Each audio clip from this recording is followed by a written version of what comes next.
Hi everyone, কেমন আছেন সবাই? আমি তিশা হায়দ্রাবাদ থেকে, আর আপনাদের সকলকে স্বাগত জানাই দ্য লিভিং রুট ব্লগসের একটা নতুন ভিডিওতে।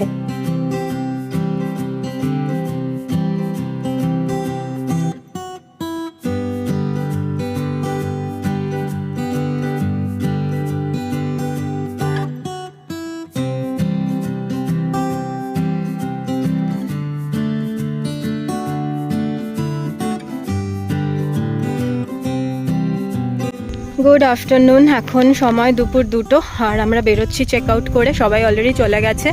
পিছনে আমাদের যে একদিনের ঠিকানা ছিল সেটা মিস করবো, আমি ভীষণ মিস করি এই জায়গাটাকে, বাট কিছু করার নেই, এখন যেতে হবে। এখন আমরা গিয়ে প্রথমে করব হলো ব্রেড লাঞ্চ, আর তারপরে যাব সাফারিতে। গেট এখানে একদমই কাছে, একটু দেরি হয়ে গেল বেরোতে বেরোতে, বাট কিছু করার নেই। রেডি হয়ে সব কিছু গুছিয়ে গাছিয়ে যাওয়া, তো একটু সময় লেগে গেল। আর বেশ ওয়েদারটা বেশ খুলে গেছে। আমরা যখন ফার্স্ট সকালে সাফারি থেকে এসেছিলাম তখন বেশ বৃষ্টি ছিল, মানে ভালো বৃষ্টি হচ্ছিল, আমরা মোটামুটি সবাই ভিজে গেছিলাম। এখন আর বৃষ্টি নেই, তো দেখা যাক, আশা করি যে বাঘ দেখতে পাবো। বা সকালে তো দারুণ সাইটিং হয়েছে, এখন বিকেলেরটা বলতে পারছি না, বাট এক্সপেকটেশন আছে যে ভালো সাইটিং হবে। বিকজ কি হয় না, বৃষ্টির পরে বাঘেরা যে মার্কিং করে নিজেদের টেরিটরি, বৃষ্টিতে ওটা ধুয়ে যায়। তো বৃষ্টির পরে যখন একটু রোদ ওঠে, আবহাওয়াটা যখন একটু শুকনো হয়, তখন ওরা আবার টেরিটরি মার্কিংয়ে বেরোয়। তো সকালে ওইভাবেই আমরা কাজরির যে হেড অনটা পেলাম, সেটা ওই জন্যই পেয়েছি, কারণ ও মার্কিংয়ে বেরিয়েছিল। তো দেখা যাক কী হয়। চলুন প্রথমে ব্রেকফাস্ট করে নিই, লাঞ্চ করে নিই, আর তারপরে আপনাদের সাথে দেখা হচ্ছে। এখন যাচ্ছি লাঞ্চের জন্য।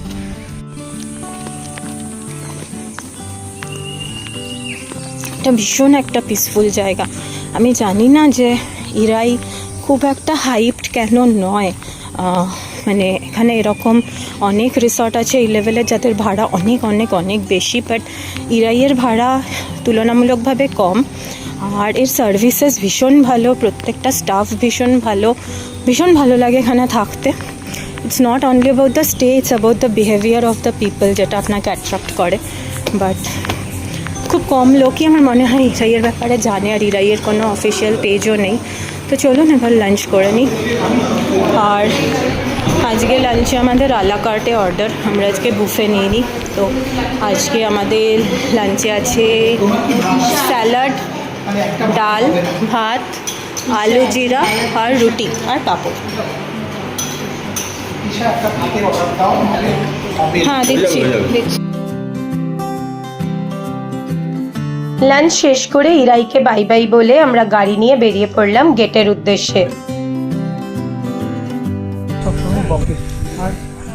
আমরা পৌঁছে গেছি গেটে। সৈনিকরা নামছে, সবচেয়ে বয়োজ্যেষ্ঠ সৈনিক আগে সুমনদা, তারপরে অয়নদা। একে বের করলে নামবে, তো নামতে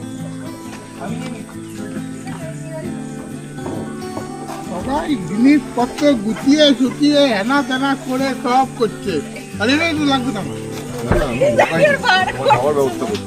আরে ওইদিকে আমার অবস্থা খারাপ হয়ে গেছে, গাড়ি বন্ধ হয়ে গেছে। তৃতীয় সৈনিক নামলো, সুপ্রতিম দাম। সুমনদা বিন ব্যাগ লাগবে, বিন ব্যাগ লাগবে না, রেখে দাও। হাজবেন্ড ওয়াইফ মিলে সে গল্প সর্প করে এটা নেবো ওটা নেবো, আমি এটা ছবি তুলে আমি এখানে দম বন্ধ এখানে লাগিয়ে দাও। এই আমরা বিকেলে একটা ছবি তুলবো না জুননার সামনে? একটা তো গেটের সামনে ছবি তুলি। এই যে চতুর্থ সৈনিক এসে গেছে, অর্ণব মন্ডল। সুমন দা গেটে চলে যাও, চলো।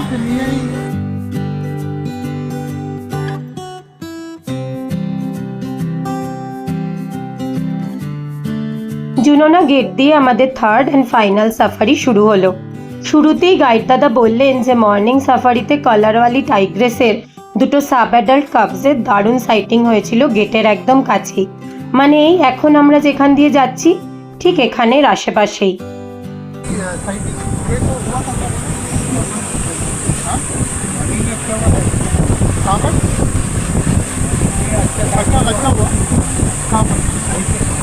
এই বে এইসব আলোচনা করতে করতেই আমরা খবর পেলাম যে কাছেই এক টাইগ্রেসের সাইটিং চলছে।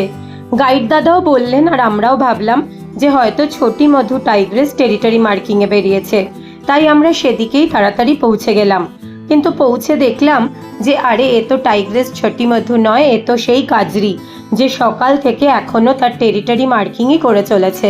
কিন্তু গাইড দাদা বললেন যে এখন সে টেরিটরি মার্কিং শেষ করে ফেরত যাচ্ছে কোর্স জঙ্গলে তার বাচ্চাদের কাছে।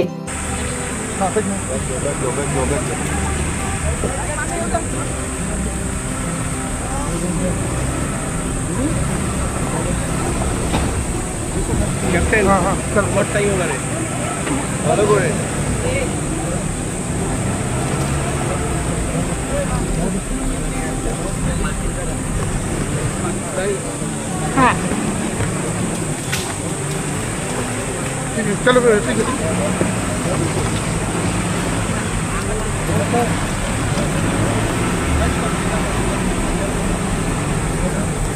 पीछे पीछे उधर से नीचे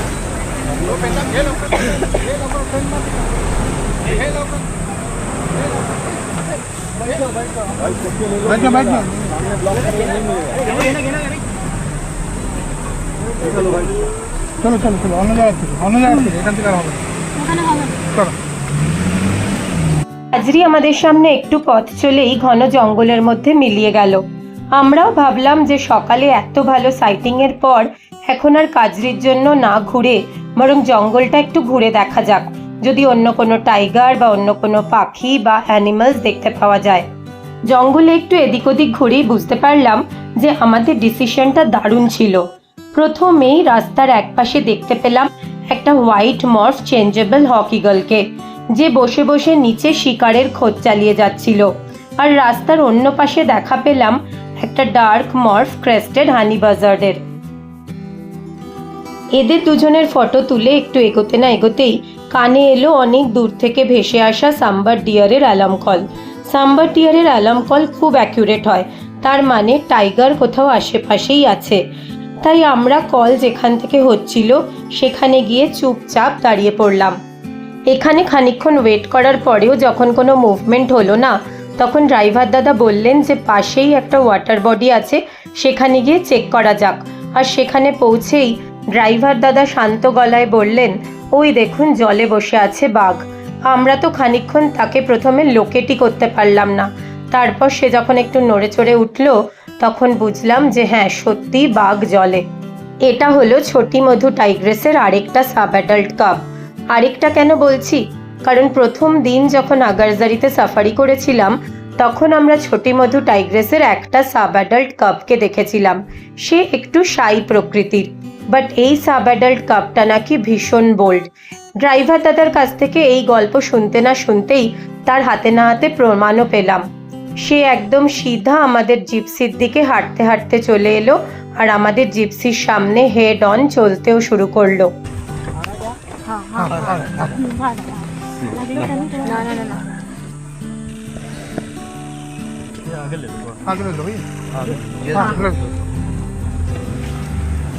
बहुत आगे ले लो। बहुत आगे ले लो, आने दो। बहुत आगे ले लो। हाँ हाँ हाँ आराम से। हाँ हाँ हाँ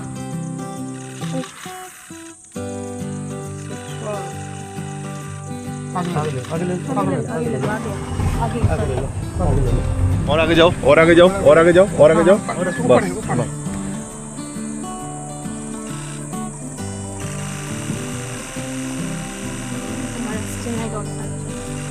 आगे आगे आगे आगे आगे आगे आगे आगे पास आगे ले लो। चलो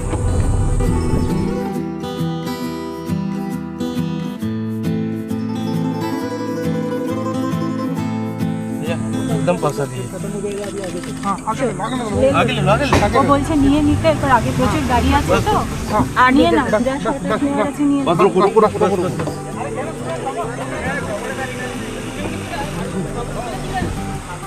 এই এই মাথা माथा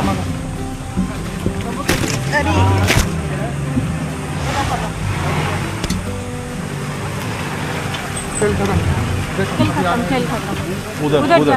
বলতে পারেন এটা ছিল আমাদের জন্য একটা ড্রিম কাম ট্রু মোমেন্ট।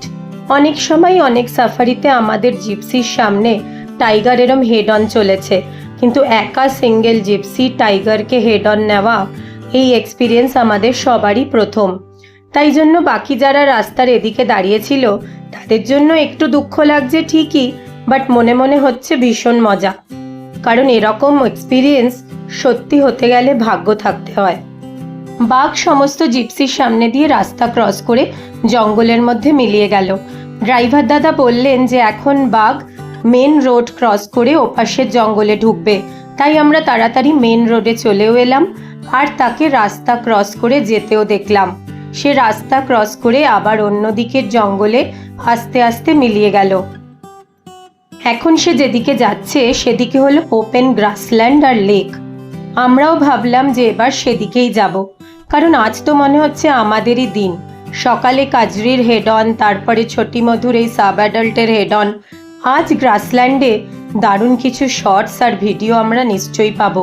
আর সেই আশাতেই বুক বেঁধে আমরা চললাম গ্রাসল্যান্ডের পথে। গ্রাসল্যান্ডে ঢুকে দেখলাম অনেক জিপসি আমাদের আগে বেশ খানিকটা দূরে পৌঁছে গেছে আর সেখানে বেশ ভিড় জমিয়েছে। চলুন আমরাও যাই আর গিয়ে দেখি সেখানে কি অবস্থা। সত্যিই কি টাইগ্রেসকে দেখা যাচ্ছে, না জিপসিরা এমনিই ভিড় জমিয়ে আছে?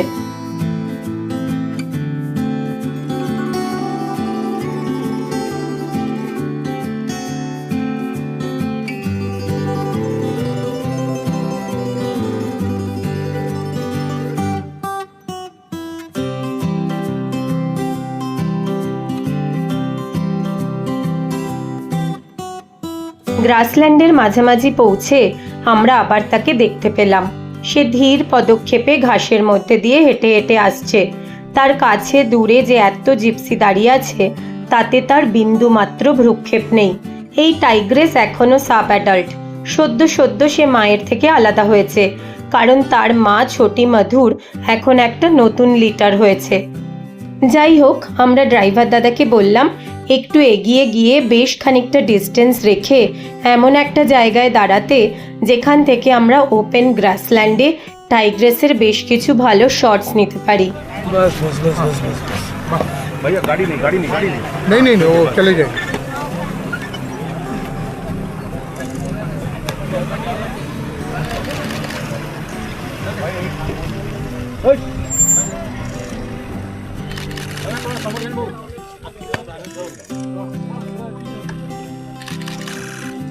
গ্রাসল্যান্ডের মধ্যে দিয়ে সোজা হেঁটে আস্তে আস্তে হঠাৎ হলো তার সিদ্ধান্ত বদল, আর সে আমাদের সামনে গ্রাসল্যান্ডের মধ্যে বসে পড়ল।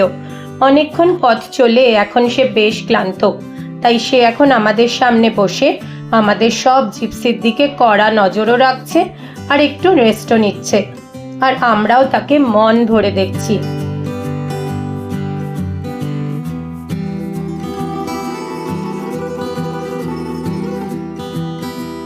বেশ খানিকক্ষণ রেস্ট নিয়ে সে আবার চলতে শুরু করলো।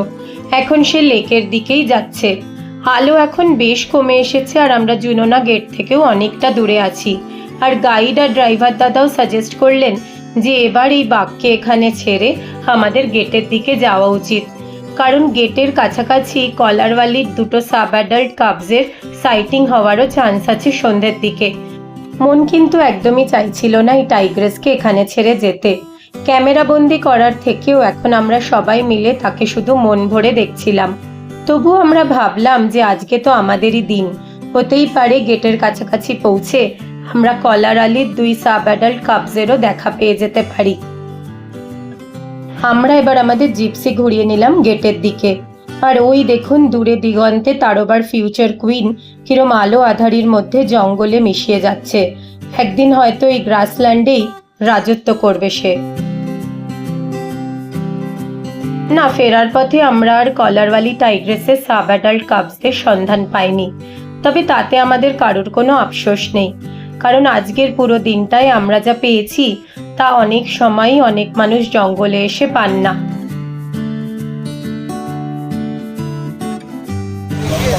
আমাদের জুনোনা সাফারি শেষ, সেটা ছিল আমাদের লাস্ট সাফারি শেষ করে এখন সবাই একটু ফটোশ্যুট করছে, আর এখানে গাড়ি পুরো রেডি প্যাকড বেরোনোর জন্য।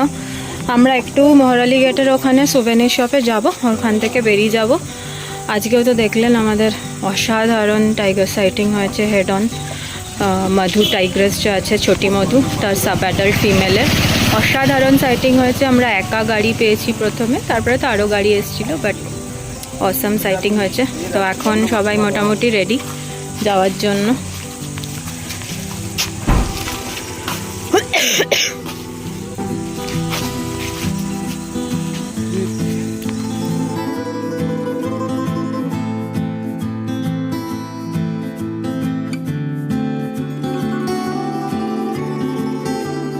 জুনানা থেকে এসে মহরালি গেটের কাছে এসেছি, কারণ এখানে সুভেনির শপ থেকে কিছু কেনার ছিল। আর মহরালি গেটটা এখন এত সুন্দর করেছে, এখানে একটা তার ওপর একটা লোগো, আর ভিতরটা যদি দেখেন ওইখানে একটা নেচার ইন্টারপ্রিটেশন সেন্টার আছে। অনেক রাত হয়ে গেছে এখন, বাট এখানে তো মাঝেই বাঘের স্ট্যাচুটা ছিলই, এটাকে ওরা আরও সুন্দর করে সাজিয়েছে। আর এইখানে হয়েছে ক্যান্টিন আর কতগুলো সুভেনির শপ, আর পিছনে আছে ওয়াশরুম। ওয়াশরুমটা দারুণ বানিয়েছে, কিন্তু ওটার ভিতরটা যদি আপনি দেখেন তাহলে বুঝবেন যে ইন্ডিয়ান পাবলিক কীরকমভাবে নোংরা করে। তো এই হলো ভিতরটা, আর এই হলো গেট।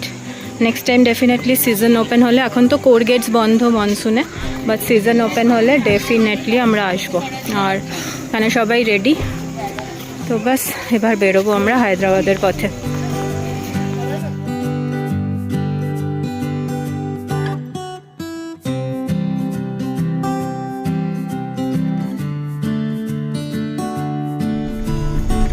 दो लड़की और बाकी लड़का 9830 सरफराज दीदी ছবি দিচ্ছে। चलेगा थैंक यू।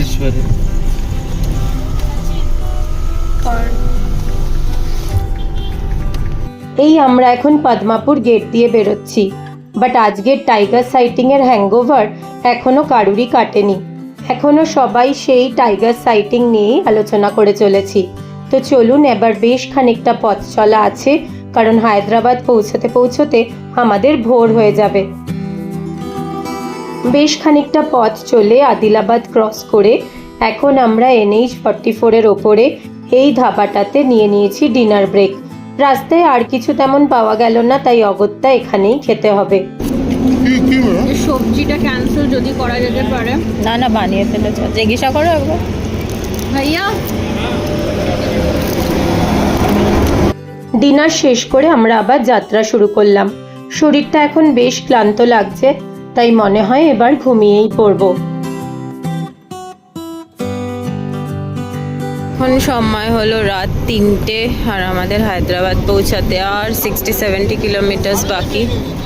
এখানে আমরা নিয়ে নিয়েছি একটা ছোট্ট টি ব্রেক।